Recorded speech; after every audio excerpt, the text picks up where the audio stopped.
SER Podcast. ¿Habéis estado en alguna sala de acuicultura, en una granja de acuicultura, en alguna granja de porcino, ovino, caprino? ¿Hace 72 horas? ¿Las últimas 72 horas? No, en ninguna granja de nada. De ningún tipo de ganado. Granja ni marino. humana, granja humana, si eso vale. Eso no me preocupa. Mi nieto ha tenido laringitis. Hay que llevar un control estricto de quién sanidad, entra. ¿no? Claro, sí, por sanidad y por bioseguridad. Claro, porque puedes llevar algún tipo de bacteria o de virus. Claro, efectivamente, y eso podría descontrolar un poco lo que es la producción tal y como está controlada ahora mismo. Bueno, también si queréis nos vamos poniendo, nos tenemos que poner las calzas y el gorro, ¿vale? Sí, Últimamente vamos de calzas y gorro por todas partes. A ver, ¿Esto qué son, el gorro? ¿Este es el gorro? Sí. Es que a Juanjo le gusta ponerse el gorro en los pies. Es que el otro día estuvimos en un hospital y me puse el gorro en los pies.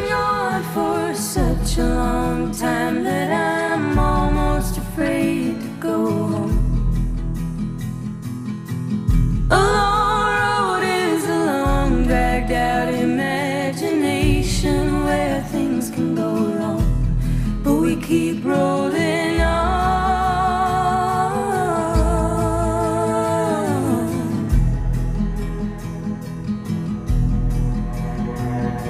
No, doctor, but if I was guessing, I'd say it was just growing pains.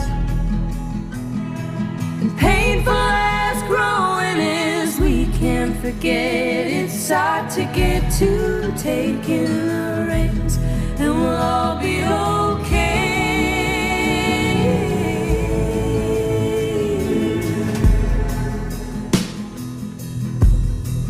We'll be okay.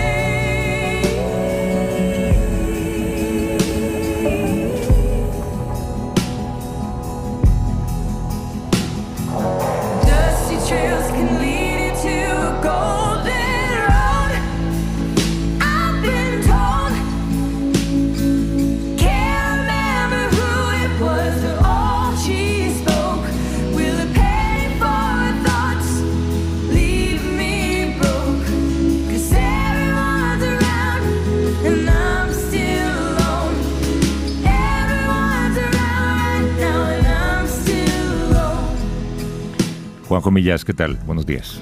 Hola Javier, ¿cómo estás? Yo creo que os voy a regalar a los dos, a Paqui y a ti, uno de estos gorros de ducha que hay en los hoteles, de plástico, porque siempre tenéis que poneros un gorro en cada reportaje que hacéis. Siempre, gorro y calzas. Gorro y calzas. Calzas que es un plástico para los pies, digamos. Sí, ¿no? para proteger. Sí, son bolsas de plástico con las que proteger si traes alguna impureza de exterior, ¿no? Sí. Los zapatos se arrastran tanto. No, pues que venía un poco impresionado porque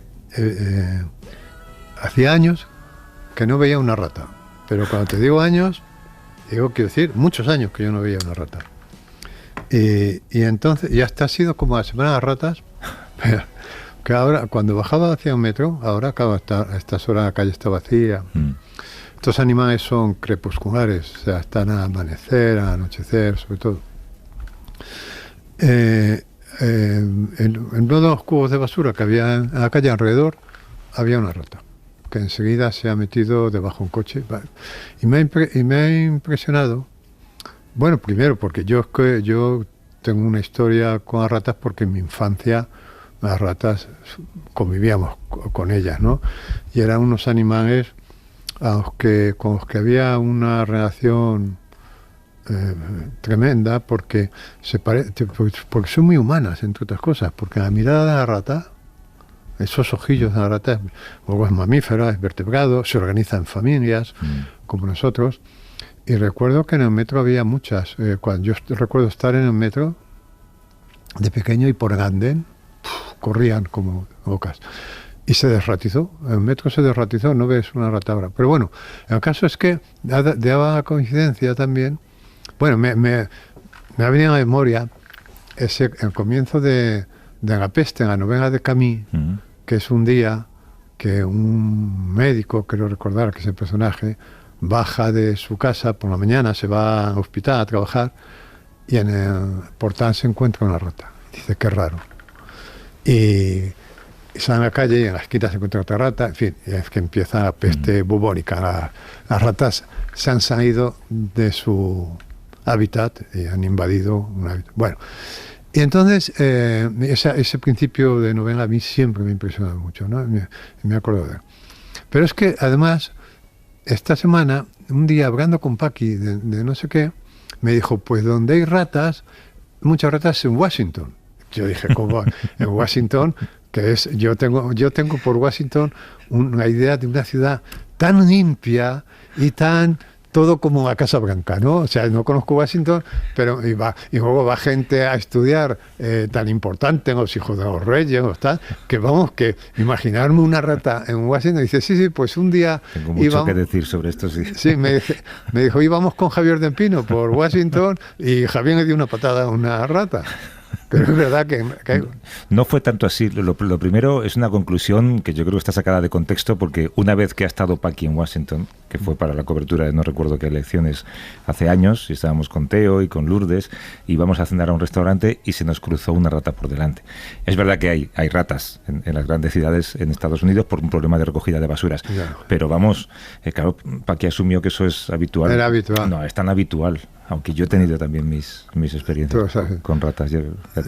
Y bueno, y luego llega al día siguiente de esta conversación con Paqui, hace 2 o 3 días, leo en La Vanguardia un artículo muy interesante, por cierto, en el que contaban que en Nueva Zelanda han decidido erradicar las ratas. Sí.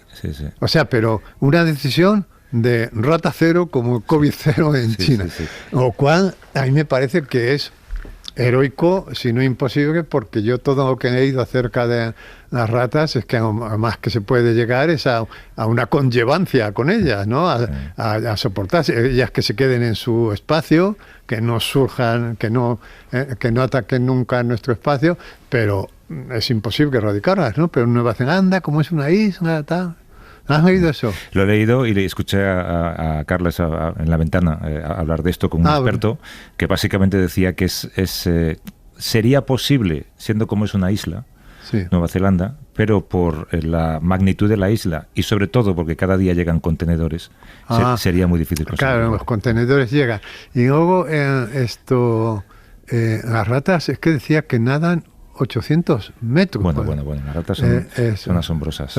Entonces, claro, más que puedes aspirar es a pactar, ¿no? Con ella. Oye, mira, vosotras en las alcantarillas, nosotros aquí. Pero claro, cuando ves una rata fuera del sitio, yo hacía años, te digo, que no veía una... Me ha impresionado mucho, ¿no? Pero ¿fue en el metro? No, ha sido cuando yo bajaba a un metro en la calle. Sí. Yo bajaba, hay una calle de bajada, y estaban los cubos de la basura todavía porque se han ido muy temprano, todavía no se habían recogido, ¿verdad? Y alrededor de un par de cubos, de repente he visto una rata que enseguida se ha metido debajo de un coche. Y me ha impresionado porque hacía 1000 años y yo te habría dicho, en mi barrio no hay ratas, ¿no? En todos los barrios seguramente hay ratas. Pero ¿sabes lo que venía pensando yo? Que lo que inquieta esto también es lo que metaforiza, ¿no? Es decir, esta sensación que tenemos nosotros cuando a veces algo está fuera de sitio, ¿no? Porque los seres humanos somos muy dados, incluso a la gente muy descuidada, a que las cosas estén como muchas parejas se separan porque uno de los cónyuges deja la tapa de un retrete levantada, ¿no? Eso es una discusión típica, inaceptable, ¿no?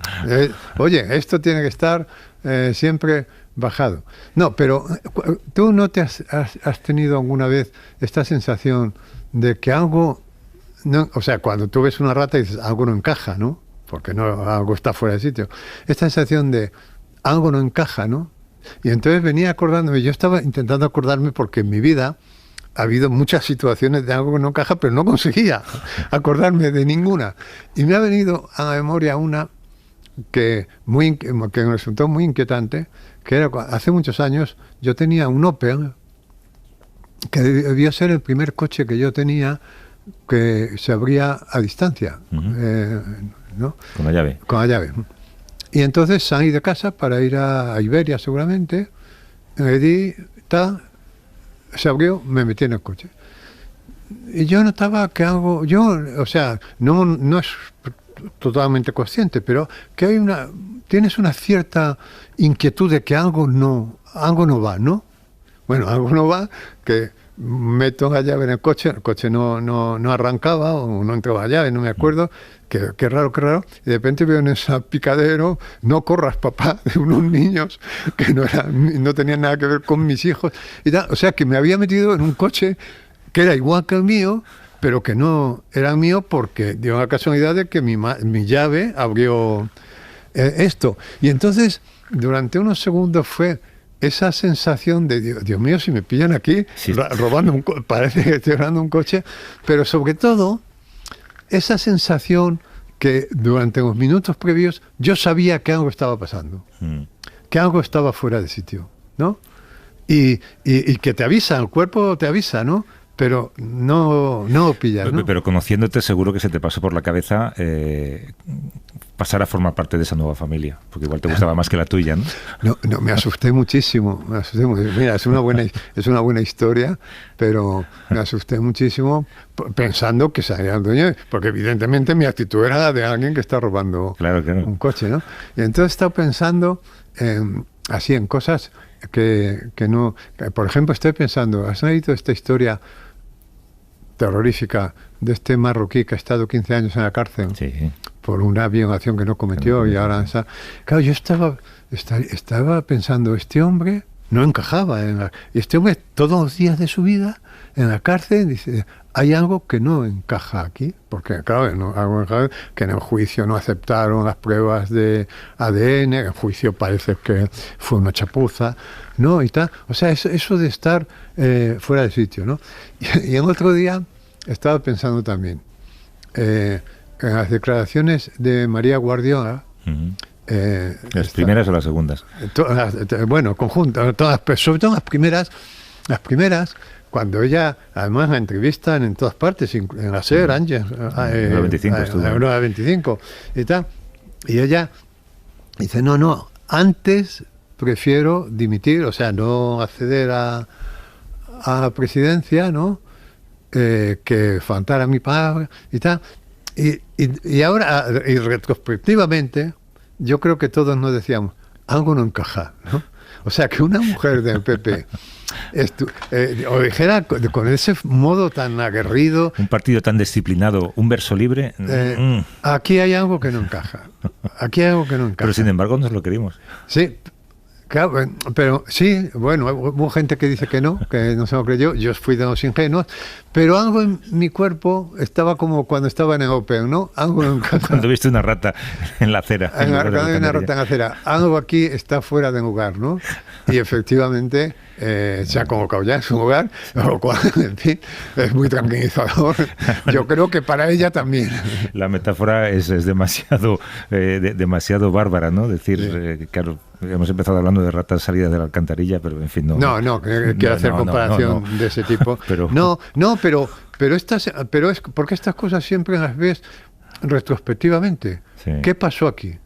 O sea, sí. Yo estaba advertido. Ese día que entras en casa y notas que hay un silencio especial, y dices, hola, no hay nadie.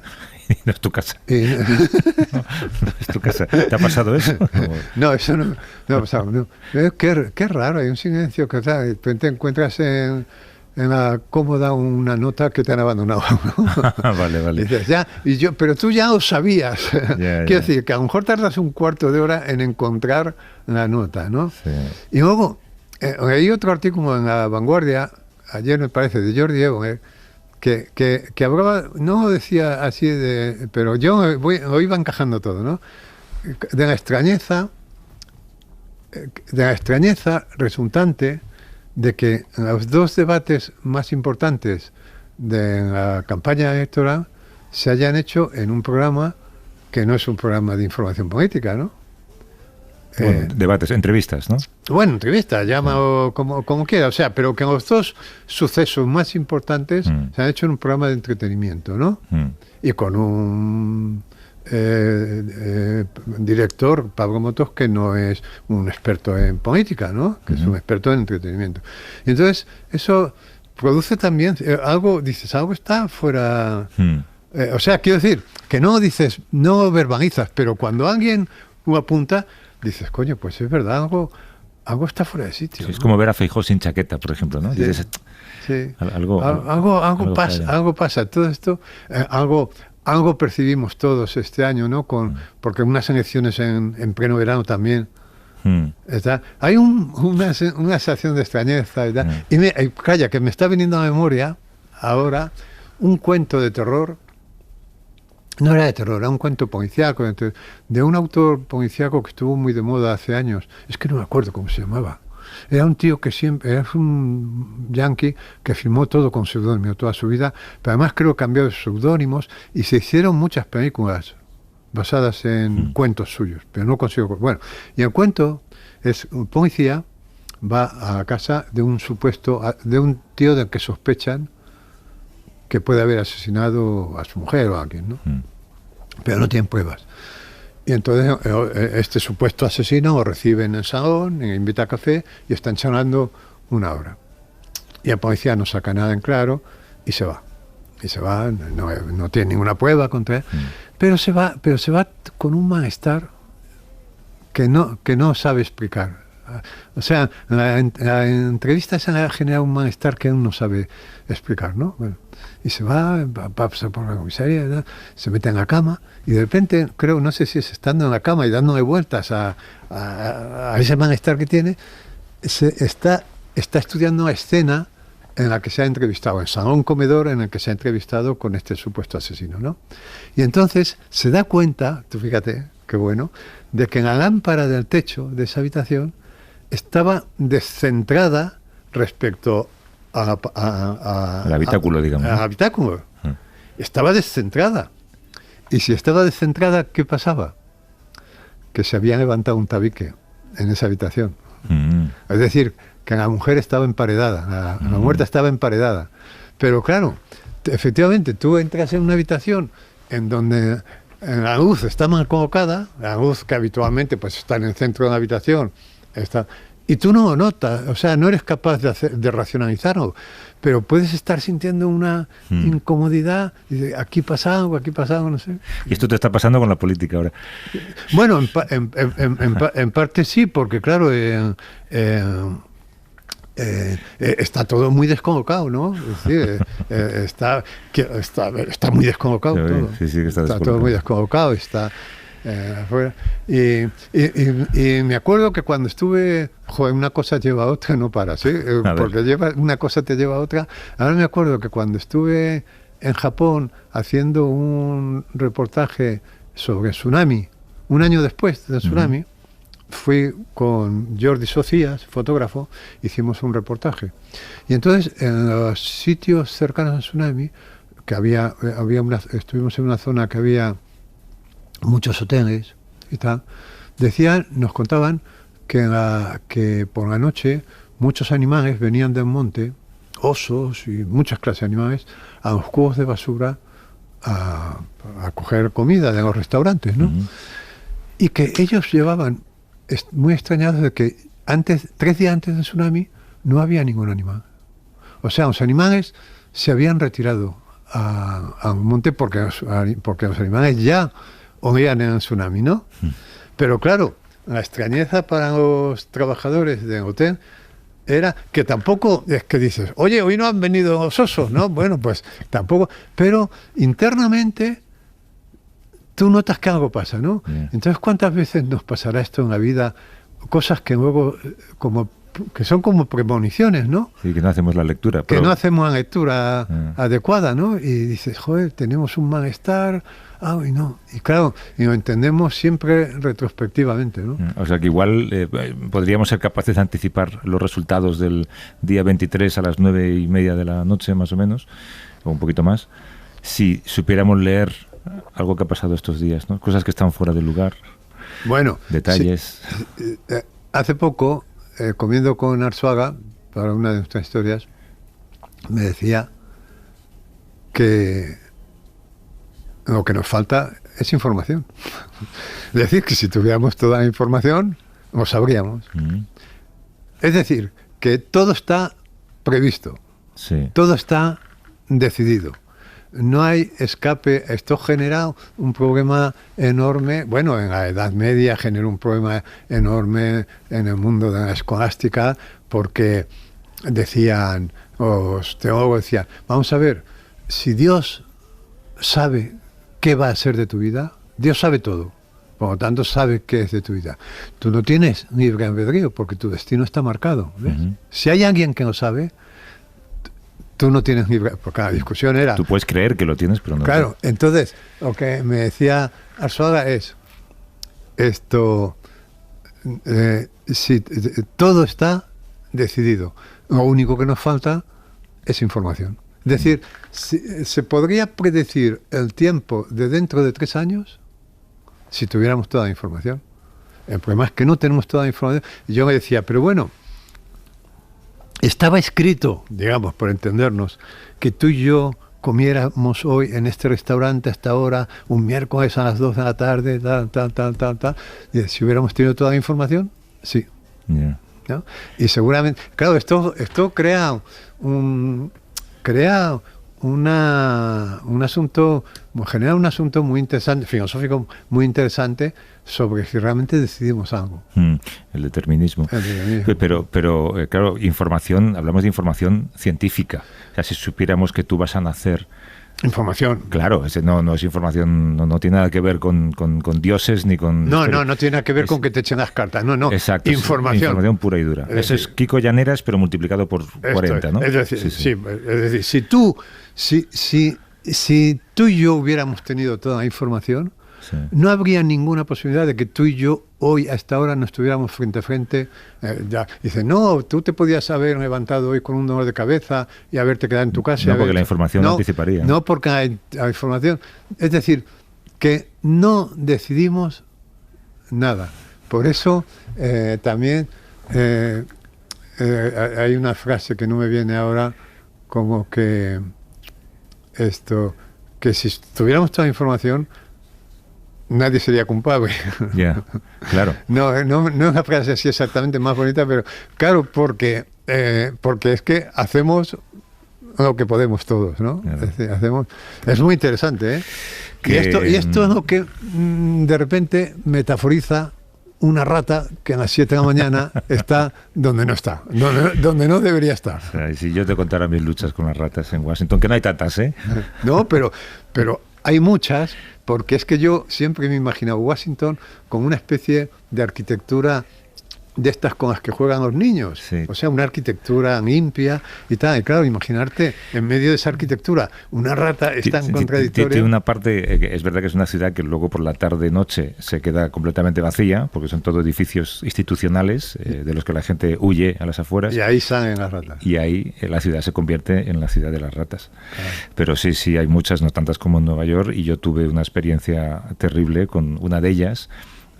Mis hijas jugaban en una habitación y tenían un conejillo de indias que estaba siempre en una jaula, pero lo sacaban y jugaban con él y tal, y de repente vinieron gritando, papá, mamá, que Fuzzy Bear, que se llamaba el conejillo, se ha caído a la taza del váter. Nosotros pensábamos, o sea, no se nos ocurrió pensar que un conejo de indias no tiene capacidad de escalar una taza. Entonces, claro, no era el conejillo de indias lo que estaba. ¿Era una rata? Era una rata. Claro. Que es algo que pasa mucho, que las ratas salen. Claro, porque las ratas trepan. Esto la gente no piensa en ello. Es decir, las tuberías de los albañales es una de las cosas por las que las tapas de los retretes deben estar siempre bajadas. ¿Ves? Están vacías. Lo que está lleno es esa especie... Sí, el sifón. El sifón, que está para evitar que suban los olores de eso, sí. Pero es un pamo... Para la rata no es nada. Es un pamo de agua, la rata lo supera. La gente piensa que toda la tubería está llena de agua, la tubería está vacía y por las tuberías reptan las ratas. Era una rata de 4 kilos, seguramente eran horribles, y ante esa presencia hubo... ¿Y qué tiraste de la cadena o qué hiciste? No, era imposible. Hubo dos líneas de actuación. Una fue voy a cogerla, la otra fue voy a buscar en Google qué hacer cuando una rata aparece. Y menos mal que alguien buscó en Google. ¿Y qué había que hacer?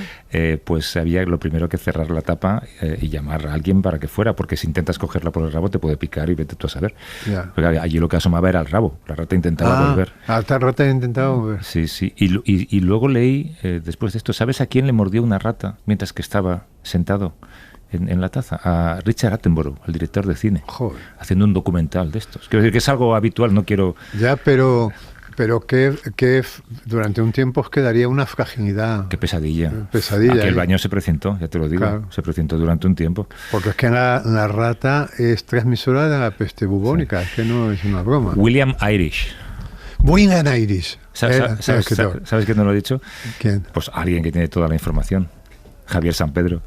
Ajá, San Pedro, que es un sabio en todo. William Irish, efectivamente, Sí, que tiene ya no nos podemos meter en esto, pero que tiene una biografía súper interesante. Oye, solo voy a decir una cosa. Estáis en Valladolid, más concretamente en Medina del Campo, más concretamente en un auténtico secarral a las afueras de Medina del Campo. Ella es Paula, responsable del Departamento de Sostenibilidad. Luego está Pierre, que es jefe de planta. ¿Eres jefe de planta? Luego está Manuel, que es jefe de producción, que también es francés.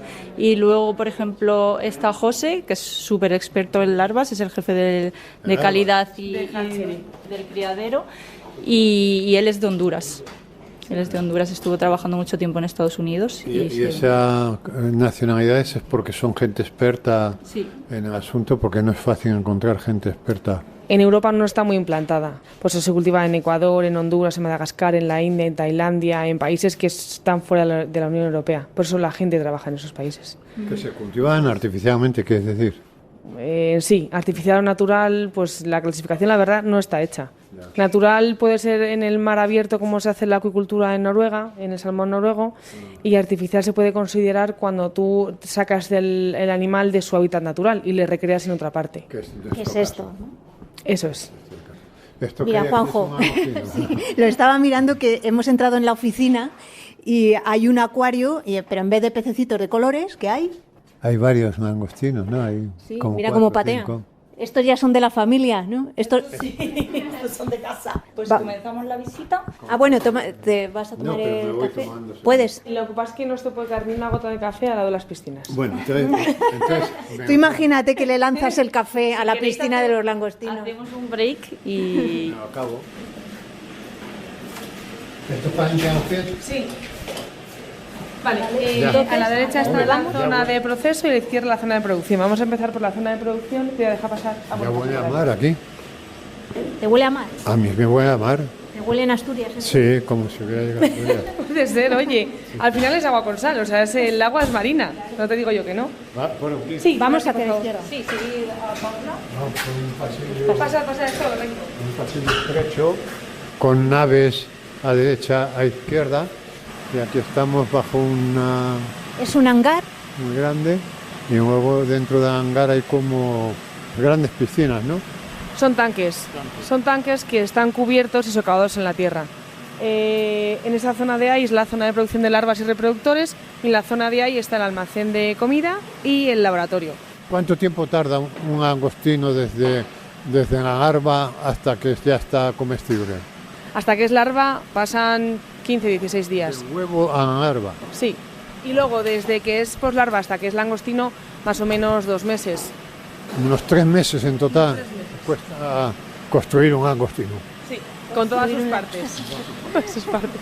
Hay una zona donde se reservan los que van a reproducirse. Que Eso son es. los mejores, claro. Eso es. ¿Cultiváis distintos tipos de langostinos? No, la especie es la misma. La especie es Banamey. Procede del Pacífico. De hecho, ahora cuando pasemos a uno de los pasillos que podéis ver un lector de temperatura, donde la temperatura es la típica de mares calientes y concretamente la profundidad a la que se encuentran estos langostinos, que está en torno a los 29 grados. Eso que hay ahí dentro, ¿qué son? Que son como celdillas. No lo puedo explicar explícitamente porque forma parte de la estrategia de producción, es secreto, pero digamos Esto que es una piscina de secretos. totalmente, con agua, eso sí, aquí todo está en agua, con sal. Esto forma parte de la regeneración, de la técnica que tenemos de regeneración del agua, para poder reutilizarla en cada cultivo. Bueno, pues seguimos entonces, dejamos el secreto atrás. Sí, bueno, todo va a estar lleno de secretos porque aquí tampoco vamos a poder entrar. Os voy a abrir la puerta para que veáis un poco el... La sala de maduración. Aquí es donde se meten los langostinos una vez seleccionados, los mejores. Aquí hay machos y hembras. Sí, están listos para que el macho fecunde a la hembra. Ya se aparean aquí. Eso es. Aquí se abre en esta sala. Os voy a abrir para que veáis. Si Está metéis muy la mano, oscura y muy caliente. calor. Y el olor es diferente. ¿Cuánto dura un coito de un, He metido la pierna en un balde de de agua. una pareja de langostinos? Depende de las condiciones en las que se encuentre la hembra, depende de la corriente del agua, depende del momento depende de muchas cosas.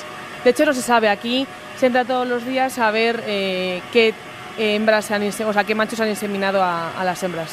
Y aquí- ¿Cómo se sabe si se ha inseminado a una hembra o no? Hay una parte del cuerpo de la hembra que es, digamos, donde tienen las huevas. Y dependiendo del color y de si está llena o no, se sabe si está inseminada o no.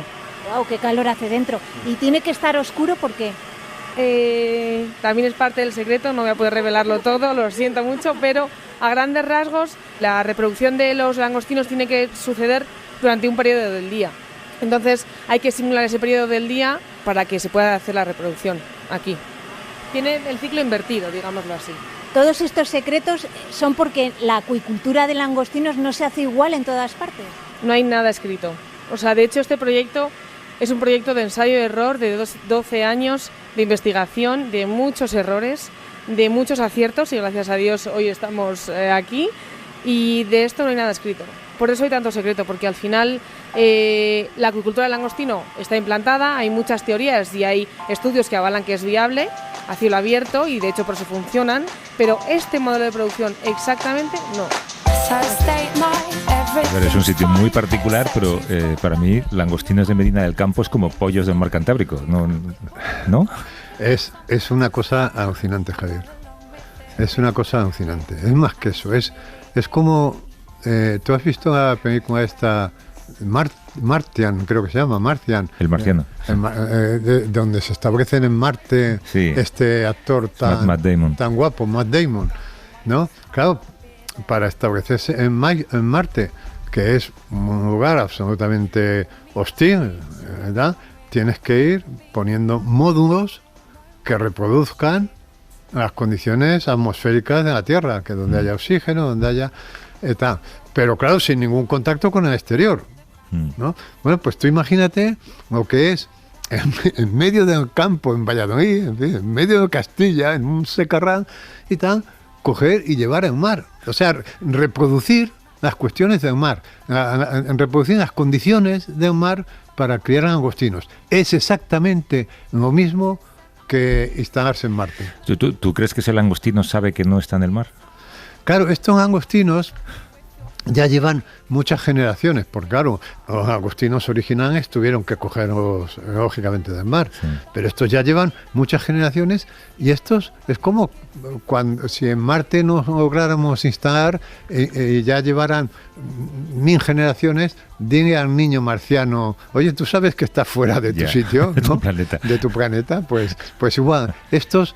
es que te lo digo, es alucinante porque es una burbuja de mar creada en un lugar absolutamente alejado. Y claro, si tú entras ahí en estas instalaciones que están oscuras, que huelen en olor de la sangre, yo creo que es olor de algas o de bacterias o de algo, que todo esto son secretos, lo que la composición del agua y todo esto son secretos, porque es muy difícil reproducir en medio de Castilla esto, ¿no? Y las instalaciones están oscuras, oyes continuamente el fluir de agua porque son circuitos que se renuevan y tal, y dices, no, y claro, estás absolutamente, o sea, fíjate lo raro que será estar ahí, que de repente yo vi una mosca y me pareció que había visto un monstruo. Una mosca se había colado en las instalaciones. Y me pareció rarísimo porque no hay contacto alguno, es una burbuja. Yeah. Es como si tú pusieras un rebaño de ovejas en el fondo del mar. ¿Qué tendrías que hacer? Generar una burbuja, enorme, que no entrara agua, que hubiera oxígeno. Pues esto es igual, es una cosa alucinante. Yo me pongo en la piel de ese el langostino adolescente que le pregunta a su madre, ¿de dónde somos, mamá? Y la madre le dice, de Medina del Campo. De Medina del Campo. Yo veo una película de Pixar en esto, ¿no? Sí. Hembras desobando, no molestar. Ahora mismo están desobando. Ahora mismo están desobando. No podemos ver más. No se puede entrar. O sea, esto es una cuestión de fe. Los traen de Cádiz. Los de Cádiz son otra especie, ¿no? Es como la cabra y la oveja, son especies diferentes. Esto, ¿y dónde desoban? ¿En un tanque pequeño? Os abro un momento la puerta. No puedes tocar. Aquí desoban. En esos tanques pequeños, que son como cubos invertidos. Ay, bueno, ya vamos, ya hemos visto a Sala nupcial y todo. ¿Cuántos huevos puede poner una hembra? 200.000 ¿No una apuesta? en una puesta. 200.000. De los cuales sobreviven en menos de la mitad. Ah, sí. Y claro, que no llegan a término, sirven de alimento, En el seguramente. medio natural sí servían de alimento Porque a... son caníbales, seguramente. Estos bichos son caníbales, sí. Cuando hay uno que está mudando, porque los langostinos mudan, Campan aquí. Claro, porque cuando mudan se quedan muy frágiles porque se quedan desnudos. sí. Claro, los langostinos crecen y tienen que crecer en su caparazón. Entonces los propios caparazones se van desprendiendo de ellos para poder seguir creciendo. Claro, y hay momentos que se quedan desnudos muy frágiles. y muy blandos. Y muy apetitosos. Y muy apetitosos, sobre todo porque el agua está muy calentita y cuando un langostino está a punto de... se cuece y eso entonces ya es un manjar para ellos mismos. Aquí están las larvas. Aquí está. No podemos ver una larva. No, esta zona de aquí tiene un nivel de seguridad mucho más alto que lo que es las piscinas de producción. En los años de la Guerra Fría del descu- langostino. Descubriendo aquí. Podemos ir a una piscina en la que los langostinos se transfirieron la semana pasada. Siguen siendo larvas, lo que pasa es que se les ha trasladado a otra fase de producción. ¿Y la producción? En 2022, 32 toneladas y ahora en 2023 esperamos llegar a las 75 toneladas. 5.000 kilos de langostinos. En unidades no sé cuántos serán, muchos. Sí. El langostino es un marisco que no es de agua fría y tampoco de aguas muy batidas, ¿no? Cuando son adultos son carroñeros, entonces están en la fase, o sea, en las partes bajas del océano, porque están comiendo todo lo que hay en el fondo marino. Cuando nacen están en las partes más superficiales, que es donde el agua es más limpia y donde más oxígeno hay. Y con esa carroña, sin embargo, hacen esa carne tan rica, ¿no? Claro, es que luego ellos la metabolizan de tal forma que, bueno, pues que aporta esas características sensoriales al producto final de todos los langostinos. ¿Comen mucho los langostinos? No comen mucho, ¿no? Eso sí, si les dejas de dar de comer mucho tiempo, se comen entre ellos. Se comen entre ellos, claro. Entonces, Ojo con los langostinos. ¿En qué se Primero- diferencia este sabor de uno de Sanlúcar de Barrameda? Primero la textura, ¿cómo son duritos? sí, Sí. sí. ¿Crujen un poquito? Crujen bastante. Bastante. Sorprendentemente más de lo que estamos acostumbrados.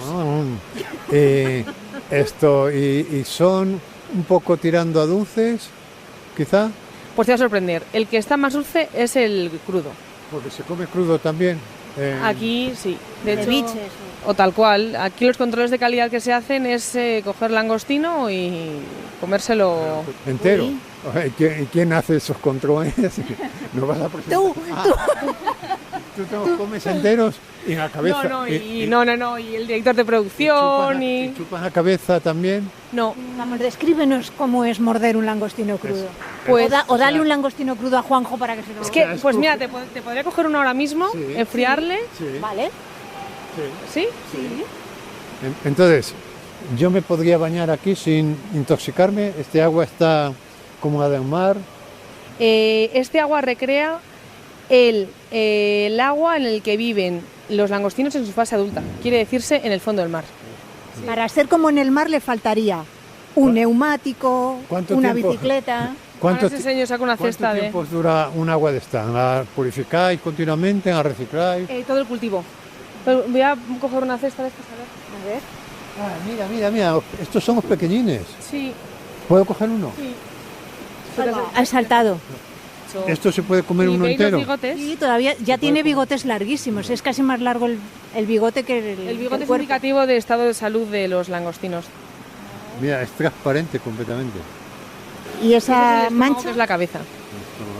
Tienen el estómago en la cabeza. Sí. Le voy a soltar porque va a saltar. Sí. ¿Cuánto tiempo pueden estar fuera del agua? Sí, les vamos a soltar ya porque... sí, 2 o 3 minutos. ¿Cuántos dientes tiene un langostino? ¿Tiene dientes un langostino? No tiene dientes. ¿No tiene dientes? No. Estás- Si os habéis fijado en la entrada, tienen como 2 patitas en la parte de debajo de lo que es el rostrum, en el que cogen la comida y se meten la comida entera. Entonces ellos tienen una bolita dentro de su aparato digestivo, que es la cabeza, que la va transformando y digiriendo. ¿Esto qué es? Esta es la otra piscina que os voy a enseñar los animales grandes. De los langostinos que salen hoy, que vas a probar hoy, salen de esta piscina. O sea, esto está lleno de langostinos, este tanque. Llenísimo. O sea, aquí te metes y te pican mínimo 58 langostinos. One of us is gonna be here, and one of us is gonna be running for long to the great unknown. Oye, cómo saltan, ¿eh? Mira. No te pican, ¿eh? ¿Pican? Sí, pican bastante. Lo tienes que coger por la cabeza. Con la cabeza. Ahí. Mira. Aquí no se te doble, ¿eh? No se te doble. Mira qué ojos tan bonitos tienes. Son como bolitas de cristal. Con estos pelillos y con estas patitas cortitas de aquí delante, van cogiendo la comida y se la van metiendo en la boca, que está ahí. ¿En la boca dónde está? Es eso. Esto de aquí... Ah, yo pensé que la boca la tenían pues en el pico al final, pero no. Está aquí debajo.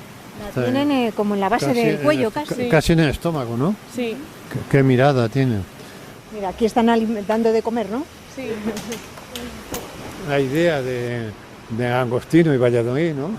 Sí, bueno, es que de hecho no es Medina del Campo, es Medina del Mar. Ya no... Mal, está bien. ¿Por qué se eligió Valladolid? ¿Por qué? Pues mira, hay varios motivos. Uno, porque Medina del Campo está al lado de Madrid, y el suelo de Madrid está mucho más caro que Medina del Campo, lógicamente. Y luego porque para un proyecto como el que estáis viendo ahora mismo, cuanto más alejado estés de la costa y menos afectes al entorno natural de los bichos, de los animales y de todas las relaciones que hay en el mar y en sus costas, más fácil es para ti mantener un nivel de bioseguridad alto y menos dañas el medio ambiente. Pero luego tiene una vida útil el agua. No, No, quiero decir, no tiráis agua. no. Luego lo que sí que producimos de forma innata es la parte sólida de los cultivos, para crear un composto orgánico que sea útil para ciertos cultivos. ¿Todo eso que flota en el agua es secreto? Sí, bueno, sí. Debe ser una materia orgánica que oxigena o algo así.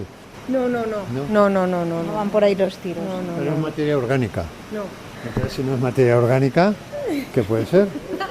No es plástico. Esto es como en el examen, que llega un punto en el que ya no hay más respuestas. Con respecto a esto me refiero, ¿eh? Ah, claro, entonces cuando alguien entra a trabajar aquí, ¿le hacéis firmar alguna cláusula de confidencialidad? Sí, totalmente. Toda persona que entre aquí a lo que es la granja... sí. Oye, perdona. Este tipo de duchas las hemos visto Paco y yo cuando hemos ido a laboratorio científico. Es una ducha de emergencia Sí. por si te has contaminado con algo.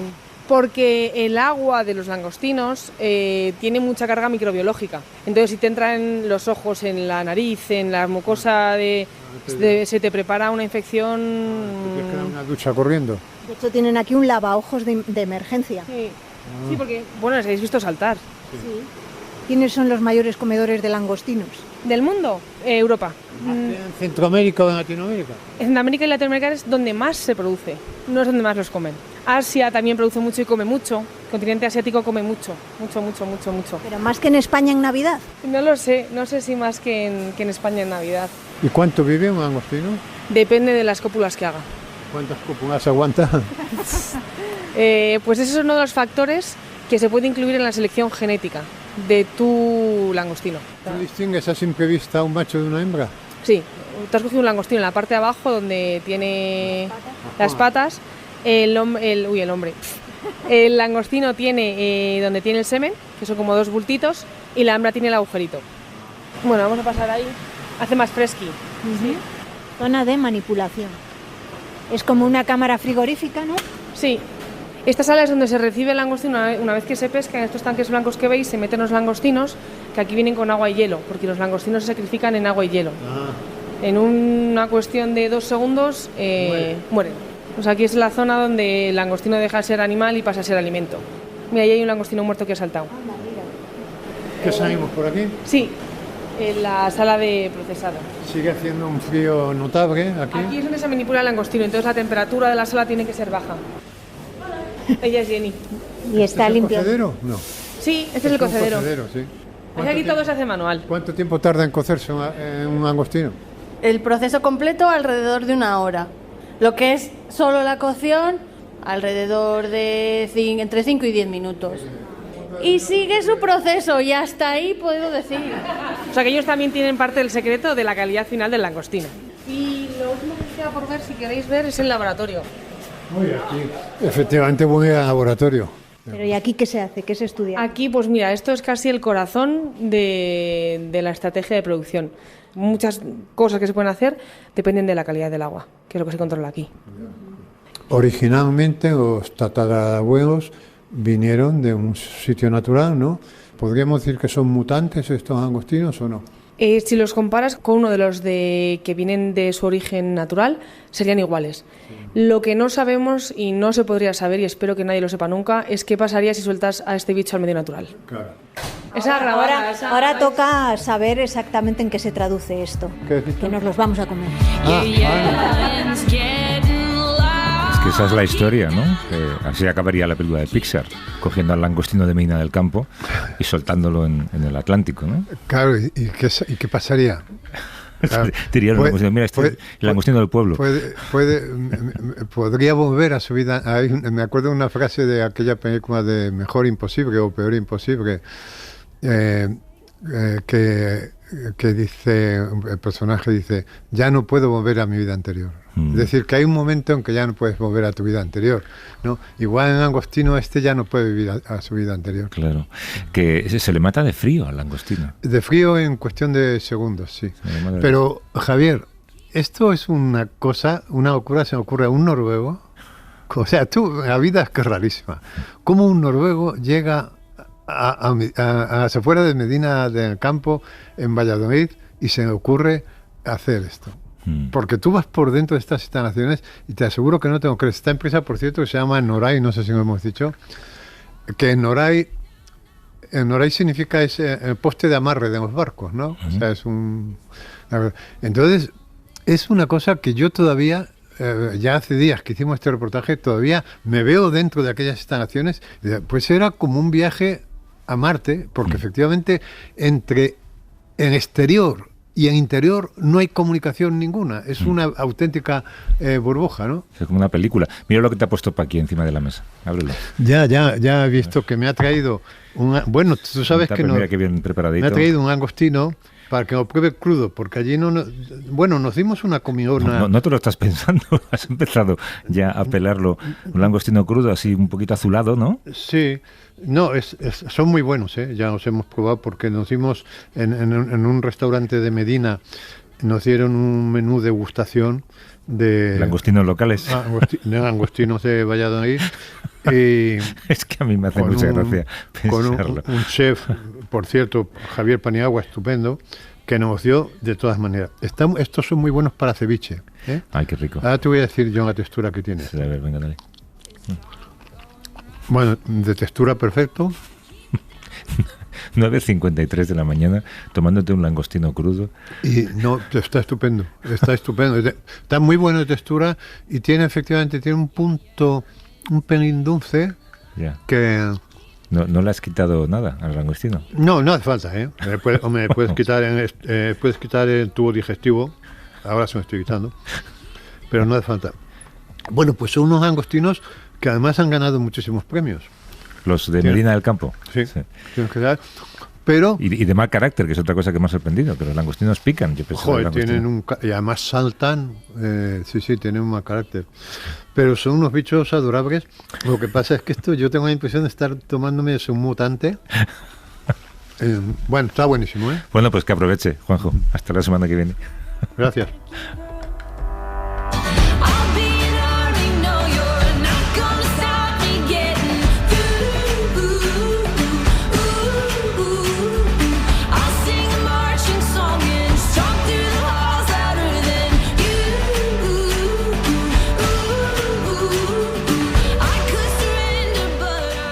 Ya has descabezado al langostino. Sí, este es Este langostino simplemente en la plancha venía adornando en arroz, ¿no? Y es un tamaño perfecto.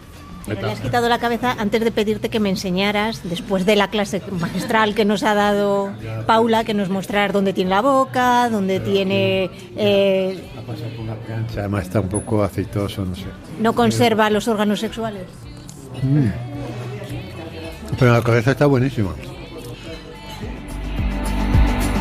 Noises closing in from all sides, warning all the ways to die. They say you better give up, you better give up. I say I'll never give up, I'll never give up. I'll be an army, no, you're not gonna stop me getting through. Para no perderte ningún episodio, síguenos en la aplicación o la web de la SER, Podium Podcast o tu plataforma de audio favorita. Cadena SER. La radio.